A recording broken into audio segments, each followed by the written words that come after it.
Bonjour à toi. Donc aujourd'hui je vais te parler du romarin. C'est cette plante qui se trouve là dans mon potager. Il fait beau, c'est le printemps. Donc là j'ai mon petit potager où je plante mes plantes médicinales. Je t'invite à faire autant. Comme il fait beau, tout reprend. Voilà maman Tanana qui ressort du sol. Là je vais un peu désherber et tout. Et je vais profiter pour te parler des bienfaits du romarin. Comment l'utiliser, voilà, les recettes, la posologie, les bienfaits. On va en parler aujourd'hui. Donc, si tu es de passage, bienvenue. Ici, je te parle surtout d'alimentation. Et comme c'est une plante aromatique, en même temps, c'est une plante médicinale, oui. Donc, c'est Salvia rosmarinus en nom scientifique. Je vais te parler de cette plante-là. Comment l'utiliser pour te soigner.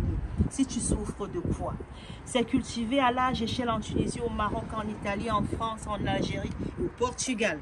C'est une herbe aromatique populaire, utilisée tant en cuisine qu'en médecine naturelle ici en France. Donc, je suis en France, je suis ta nutritionniste qui vient en France. Et pour moi, c'est un plaisir de partager avec toi tout ce qui a été de la recherche concernant l'alimentation, la santé naturelle, les bienfaits des plantes, des herbes qui se trouvent là sous tes pieds en fait. Donc aujourd'hui, sans plus tarder, on en plante partout maintenant ici. La production mondiale totale a atteint plus de 200 et 300 tonnes. Donc, tu t'en rends compte, là, je parle de tonnes. Donc, sa bouture, moi, par exemple, pour arriver à ce que vous voyez là, je suis passée par le bouturage. Donc, sa bouture, c'est plus facile en cette période de printemps ou à l'automne. Vous pouvez bouturer ou marcoter. Et c'est plus difficile quand c'est déjà en été. Donc, la germination est très lente. Et c'est souvent mieux d'utiliser des petits plants pour faire pousser à l'état, comme vous voyez là. Et même vous pouvez, si vous êtes en région méditerranéenne, vous allez retrouver dans les bois ou dans les herbes, ça peut pousser dans votre jardin. C'est des herbes en fait qu'on va retrouver partout. Donc, on parle de Rosmarinus officinalis en France, donc le romarin officinal. Donc, les feuillages, comme vous voyez, c'est en forme d'épi. Donc, vous allez voir les épis comme ça qui sont assez durs. Et la floraison va commencer en février et ça peut durer jusqu'en avril ou mai. Comme vous voyez, là, nous sommes on est au mois d'avril. Et c'est en pleine floraison, comme vous voyez. Et c'est là où tous les vertus vont se dégager. Donc, depuis quand c'est une plante médicinale en fait? Les Égyptiens l'utilisaient déjà, donc quand ça m'intéresse, ça veut dire que ça fait un peu partie de ma culture, mais on ne l'a pas pris au sérieux en fait. Pourtant, les Égyptiens l'utilisaient déjà. Ils plaçaient des rameaux de romarin dans la tombe des pharaons pour fortifier leurs âmes en vue de leur passage dans un monde, dans un autre monde, dans la vie après la mort. Donc pour eux, c'était cette plante-là qui va aider ceux qui sont morts, qui ont œuvré de passer de l'autre côté. Donc sans romarin, on n'a pas son ticket vers la porte du paradis, en fait. Donc les Romains et les Grecs l'ont aussi utilisé. Donc vous savez que la médecine part souvent de l'Égypte. Et la médecine qu'on utilise en France, partout, c'est parti, je ne vais pas revenir là-dessus, de l'Égypte antique. Et du coup, les Romains et les Grecs ont porté des couronnes de romarin avec l'idée que ça renforce la mémoire et l'intelligence. Bon, je vais vous dire ce que les recherches ont donné par rapport à ça au jour d'aujourd'hui. Mais ça reste un fortifiant naturel avant comme aujourd'hui. Au Moyen-Âge, on utilisait les branches de romarin comme traitement des troubles digestifs. Avait-il raison? Je vous le dis plus tard dans cette vidéo. On l'utilisait aussi dans ce qu'on appelait le vinaigre. Un vinaigre des 4 voleurs. C'était la boisson utilisée pour protéger de la peste. Vous savez, quand la peste a ravagé au Moyen-Âge, le traitement qu'on utilisait pour se préserver, tout comme pour soigner, on l'appelait le vinaigre des 4 voleurs. Et cette plante en a fait partie de la Constitution. Je reviendrai sur ce vinaigre dans la prochaine vidéo. Aujourd'hui, je vous parle exclusivement du romarin, de ses bienfaits, de sa posologie, comment utiliser. Si c'était fondé depuis l'Égypte antique, depuis le Moyen-Âge par les Romains, autant pour moi les Grecs. Donc le romarin aussi a été brûlé dans les églises pour purifier, donc chasser les mauvais esprits. Aussi pour soigner des malades, pour délivrer en fait, vous voyez un peu, quand on exorcisait, on utilisait le romarin comme encens en fait. Donc si vous savez ce que c'est que l'encens, Le romarin est toujours brûlé au jour d'aujourd'hui pour purifier l'air. Et puis on peut retrouver aussi sous forme d'encens, des baguettes d'encens. Vous retrouvez dans les magasins ayurvédiques également pour s'apaiser. Et est-ce que c'est fondé? Donc on va en parler aussi dans cette vidéo. Donc, sans plus tarder, aujourd'hui, qu'est-ce que les études ont révélé? Les études ont révélé que la feuille de romarin a des effets bénéfiques pour la mémoire. Donc, il y a un docteur qui s'appelle docteur Mark Moss. Il a fait des études pendant des années. Puis, il a confirmé. Comment? Parce que nous, on part sur des preuves scientifiques. Donc, je vais vous expliquer ce qu'on a trouvé dans les feuilles de romarin en forme d'épi. Dans les fleurs de romarin de cette couleur, petite violet, très belle, un peu bleutée. Dans les feuilles de romarin, comme vous voyez en épi, ça renferme beaucoup de bienfaits. Donc le romarin va apporter de nombreuses substances actives à l'organisme et ont des vertus intéressantes. Pourquoi? Parce qu'on a retrouvé des flavonoïdes qui sont des antioxydants. On a aussi retrouvé les antibronchiques comme le camphre. On a retrouvé le bornéol qui est antispasmodique, dont la substance qui traite tout ce qui est de problèmes digestifs, de la santé digestive. On l'a retrouvé sous forme de bornéol qui se trouve dans le romarin.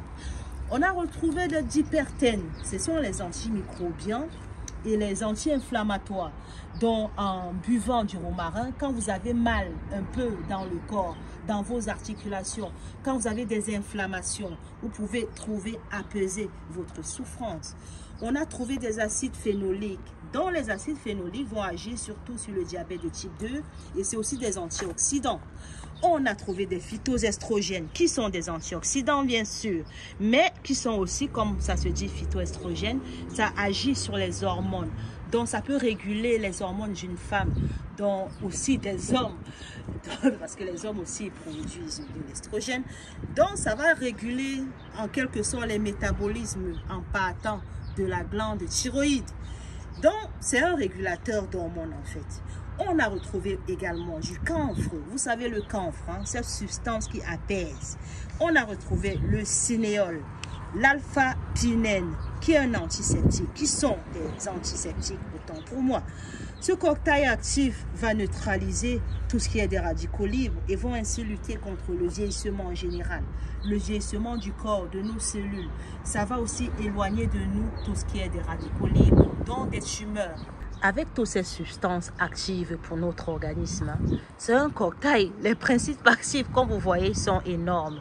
Toutes ces substances dont je vous ai cité, ça va participer à plein de choses dans notre corps. Donc là, je vais un peu vous éclaircir sur les radicaux libres.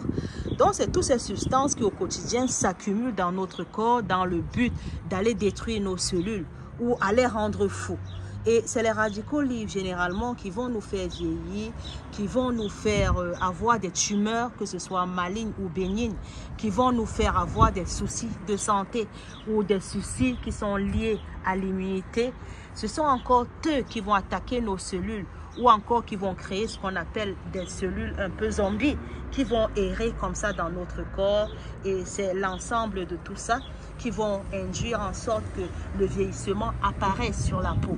Donc, on va aussi avoir des vertus, même des hématologiques, parce que c'est visible en fait. L'effet anti-vieillissement dont ça va produire sera visible sur la peau et puis par rapport à notre santé contre le vieillissement en général. Donc, je recommande aussi à toute personne âgée, ça aide aussi par rapport à la mémoire, à tous ceux qui ont des pathologies neurodégénératives, comme la maladie du Parkinson, comme l'Alzheimer. Vous pouvez en faire des tisanes et boire en cure. Moi, qu'est-ce que je vous dis à propos du romarin? Moi, en tant que scientifique, en tant que spécialiste en régime de santé et en rééducation alimentaire, qu'est-ce que je vous dis en tant qu'une personne qui connaît, qui maîtrise les aliments? Je veux aussi vous confirmer que le romarin a des vertus nombreuses et intéressantes. Et sur le plan digestif en général, toutes les manières dont vous allez utiliser, ça va renforcer votre système digestif. Donc, en faisant la cuisine, par exemple, avec du romarin, vous profitez directement de ses bienfaits. Utilisez la feuille séchée ou fraîche ou des fleurs. Je préconise l'utilisation en infusion, par exemple, pour faire une cure, donc pour cuisiner aussi de la volaille, des œufs, des légumes. Je vous le recommande. Donc, comme condiment, c'est très bien. Et aussi, vous pouvez rajouter dans vos salades de fruits. Vous pouvez associer à vos rôtis, à vos ragoûts de pommes de terre. Par exemple, on peut également mettre quelques branches dans l'huile qu'on utilise en cuisine, tout simplement.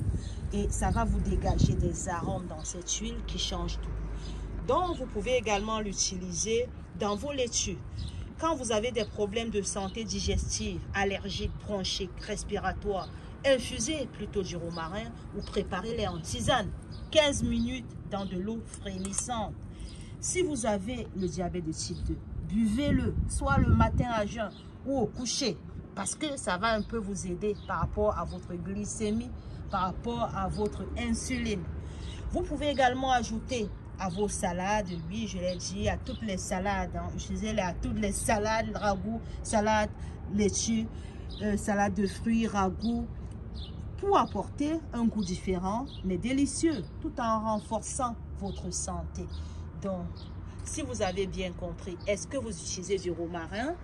Dites-moi en commentaire comment vous l'utilisez déjà. Et dites-moi, est-ce que vous avez eu à vous soigner avec cette plante médicinale qu'on appelle romarin ou encore Rosmarinus? À bientôt.